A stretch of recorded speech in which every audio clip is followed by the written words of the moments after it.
Samedi 31 mai 2014, cette semaine dans le grand show de l'info, le score réalisé par le Front National bouleverse la donne en France. Mais ce score va-t-il bouleverser la donne européenne? Nous nous posons la question cette semaine.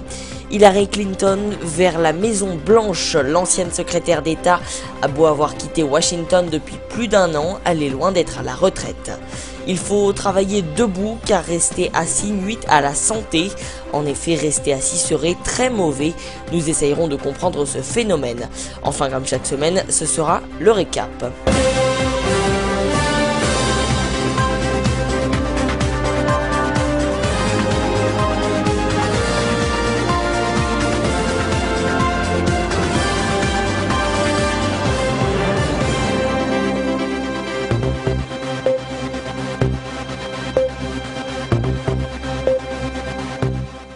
Bonjour à tous et bienvenue dans le grand show de l'info.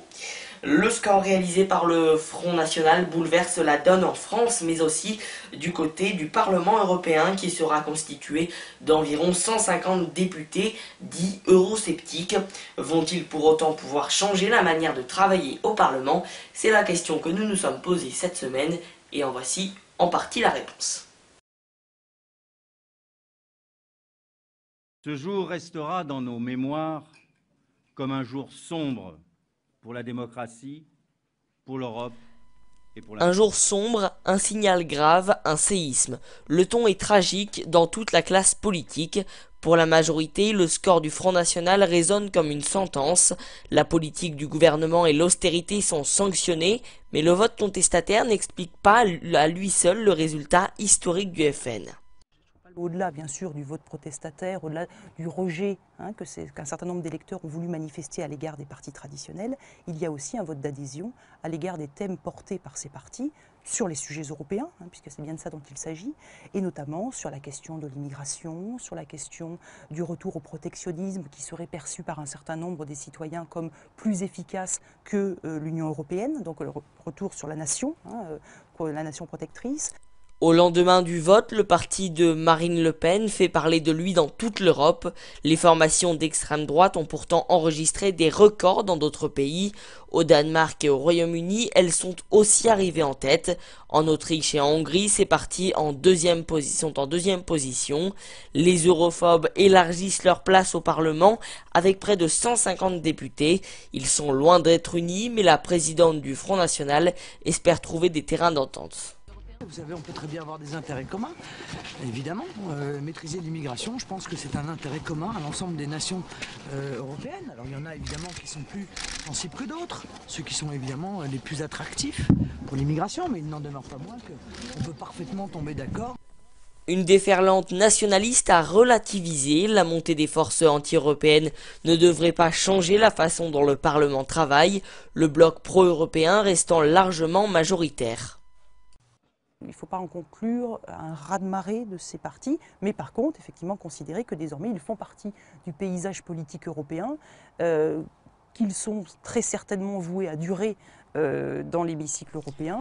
Au niveau national, l'impact reste aussi limité en termes de sièges, 24 eurodéputés sur 74, mais dimanche soir, le Front National, arrivé en tête dans 71 départements, a pu se vanter d'être le premier parti de France pour la première fois depuis sa création en 1972. Hillary Clinton a beau avoir quitté Washington depuis plus d'un an, l'ancienne secrétaire d'État est loin d'être à la retraite. Elle prononce des discours à travers les États-Unis, peut-être pour une candidature à la Maison Blanche en 2016. En tout cas, ce qui est sûr, c'est qu'elle ne manque pas de supporters, surtout chez les femmes.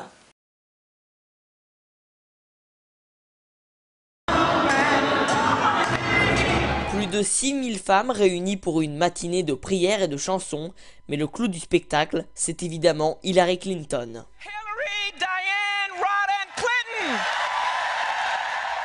Après quelques mois de repos seulement, l'ancienne secrétaire d'État a vite repris ses activités. Elle parcourt les États-Unis et enchaîne plusieurs discours par semaine avec un message clair en direction des femmes. Les femmes peuvent être le moteur de la reprise économique et de la croissance. Elles peuvent tirer vers le haut leur famille et le pays tout entier. À travail égal, il faut un salaire égal. Nous pouvons donner du pouvoir aux femmes, libérer leurs talents. Rien ne peut nous arrêter. 30 minutes de discours et aucun indice sur une éventuelle candidature en 2016, mais dans le public, de nombreuses femmes rêvent de voir Hillary Clinton succéder à Obama à la Maison-Blanche. J'aime ses positions politiques sur de nombreuses questions. J'aime la manière dont elle se présente et je trouve bien qu'elle encourage les femmes. Il est temps d'avoir une femme présidente, mais seulement si elle a les compétences requises, et Hillary Clinton a toutes ces compétences.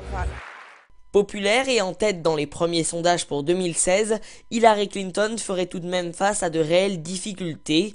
Premier problème, son âge. Une candidate Clinton aurait 69 ans le jour de l'élection et ces derniers mois au département d'État ont été marqués par des problèmes de santé. Autre faiblesse que les républicains ne manqueront pas d'exploiter, sa gestion de l'attaque contre le consulat de Benghazi qui a coûté la vie à 4 Américains. Elle va devoir prendre les devants sur l'affaire de Benghazi. Il faut qu'elle raconte sa version des faits et qu'elle explique ses décisions de l'époque. Malgré son silence sur ses intentions, Hillary Clinton a déjà des supporters. Ils organisent des réunions régulières pour motiver les troupes et peut-être former un embryon d'équipe de campagne si l'ancienne première dame se lance dans la course. Travailler debout car assis nuit à la santé. Travailler en position assise pendant quelques heures serait particulièrement mauvais pour la santé selon plusieurs études très sérieuses. Certains aux États-Unis ont donc trouvé la solution, travailler debout au bureau. Reportage. Travailler debout et en marchant lentement dans son salon, c'est le choix qu'a fait ce graphiste. Joshua a passé des années à travailler assis 10 heures par jour jusqu'à ce qu'il se retrouve bloqué par d'intenses douleurs au dos. Je n'ai que 35 ans et donc j'ai eu un peu peur. J'ai fait pas mal de rééducation et j'ai dû changer mes habitudes. Le plus grand changement que j'ai fait, c'est de ne pas passer autant de temps assis parce que cela aggrave le problème.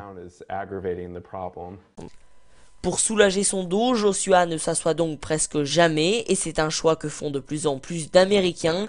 La société Rebel Desk a vu le jour l'année dernière et elle partage ses locaux avec d'autres startups. Mais les affaires vont bien et ses bureaux debout se vendent de plus en plus. On s'est dit qu'il y aurait une demande parce que les gens sont prêts à passer moins de temps assis. Nos organismes ne sont pas faits pour rester assis 8-9 heures par jour. On est fait pour rester debout, pour que le sang circule dans nos jambes, notre cerveau. Quand on fait ça, on se sent super bien. Diabète, maladie cardiovasculaire, mal de dos. Selon une étude, rester assis plus de 8 heures par jour augmenterait de 15% le risque de décès prématuré. Et de nombreux médecins tirent donc la sonnette d'alarme. Un message que Bilal a bien reçu. Il passe désormais ses heures à travailler debout et les avantages vont, selon lui, au-delà des simples considérations médicales. La raison principale qui m'a poussé à travailler debout, c'était la santé. On sait que c'est mieux que de rester assis. Mais maintenant que je le fais depuis quelque temps, je peux vous dire que je suis non seulement plus actif physiquement, mais aussi mentalement. Je suis plus productif au travail, je suis plus alerte et plus concentré. Plus en forme et plus productif, certes, mais les médecins mettent tout de même en garde. Travailler debout veut aussi dire faire quelques pauses assises de temps en temps, histoire de se reposer. Tout de suite, c'est le récap, le résumé complet de l'actualité de la semaine. L'ancien premier flic de France en garde à vue depuis ce matin, Claude Guéant doit s'expliquer sur l'affaire Tapie. Les juges cherchent à savoir si l'ancien bras droit de Nicolas Sarkozy a joué un rôle dans l'arbitrage favorable à l'homme d'affaires sur la revente d'Adidas. Jean-François Copé a fini par jeter l'éponge. Englué dans l'affaire Big Malion, le président de l'UMP a été forcé à la démission. Mardi matin, la réunion du bureau politique a donné lieu à 2 heures de pugilat. Avant un congrès extraordinaire en octobre, le parti sera dirigé par une instance collégiale. Cette cellule sera composée des 3 anciens premiers ministres, Alain Juppé, Jean-Pierre Raffarin et François Fillon. 1000 emplois créés, c'est la promesse de General Electric s'il rachète le pôle énergie d'Alstom. L'Élysée a salué l'effort du groupe américain, tout en estimant qu'il pouvait aller plus loin. General Electric a décidé de prolonger son offre jusqu'au 23 juin pour convaincre de sa pertinence face à Siemens. Plusieurs centaines de migrants ont été évacués par les forces de l'ordre mercredi matin à Calais. Les autorités ont justifié la destruction des camps qui abritaient en majorité des Syriens et des Afghans par une épidémie de gale. Certains migrants se sont réfugiés dans un centre de distribution de nourriture derrière des barricades pour repousser la police. Journée de mobilisation en France contre la montée du FN arrivé en tête des européennes. C'est en province que les manifestations ont commencé ce matin. À Marseille, à Rouen, à Nantes, à Nancy ou encore à Lyon. Plusieurs milliers de jeunes se sont rassemblés pour dire non au Front National. Dans la capitale, la marche partira de la place de la Bastille en début d'après-midi. Journée noire pour les forces loyalistes dans l'est de l'Ukraine. À Slaviansk, les rebelles pro-russes abattent un hélicoptère de l'armée. Bilan, 12 morts. Le maire autoproclamé Vyacheslav Ponomarev reconnaît détenir les 4 observateurs de l'OSCE dont on était sans nouvelles depuis mardi. Le mystère de la disparition du vol MH370 reste entier. Les enquêteurs sont formels. Le Boeing 777 de la Malaysia Airlines ne s'est pas abîmé dans le sud de l'océan Indien où des signaux acoustiques avaient été détectés en avril. Le robot sous-marin Bluefin a quitté la zone après avoir ratissé 850 km² sans rien trouver. Les sons détectés pourraient être ceux du bateau qui guidait le robot. Voilà un gagnant de l'euro-million doté d'une grande fibre solidaire. Il a décidé de reverser au moins 50 millions de son gain à une dizaine d'associations nationales, un geste inédit par son ampleur. Cet habitant de Haute-Garonne, sans enfant, avait décroché le 31 janvier une cagnotte de 72 millions d'euros. Une deuxième équipe d'observateurs portée disparue dans l'Est. L'Organisation pour la sécurité et la coopération en Europe a perdu depuis hier le contact avec cette équipe dans la région de Lugansk. L'OSCE était déjà sans nouvelles de 4 autres observateurs. Le Premier ministre de la République autoproclamée des séparatistes dit n'avoir aucune information sur leur sort. Une réflexion en cours sur de nouvelles mesures contre le tabagisme, mais pas de piste privilégiée. Le ministère de la Santé ne confirme pas les informations du Figaro. Le quotidien faisait état de la mise en place prévue de paquets de cigarettes sans logo, comme en Australie, ou de l'interdiction du vapotage dans les lieux publics. C'est la fin de cette édition, merci à tous et toutes de nous avoir suivis. Juste un mot avant de se quitter, sachez que lundi nous serons en direct à partir de 19h pour couvrir la WWDC d'Apple. Alors justement je vous propose de regarder la bande-annonce pour en savoir plus. Big Web TV vous donne rendez-vous à 19h pour une grande soirée autour de la keynote Apple. Édition spéciale en direct pour suivre minute par minute la conférence de Tim Cook en ouverture de la WWDC 2014. Welcome to the Worldwide Developers Conference. À mes côtés, Gaspard Barthes pour décrypter chaque annonce faite lors de cette WWDC.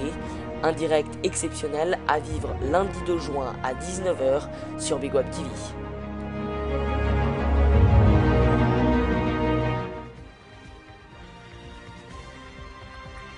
Voilà, on se donne donc rendez-vous lundi à 19h pour les fans d'Apple et les fans également de nouvelles technologies. Et quant à nous, on se retrouve samedi prochain. Bon week-end.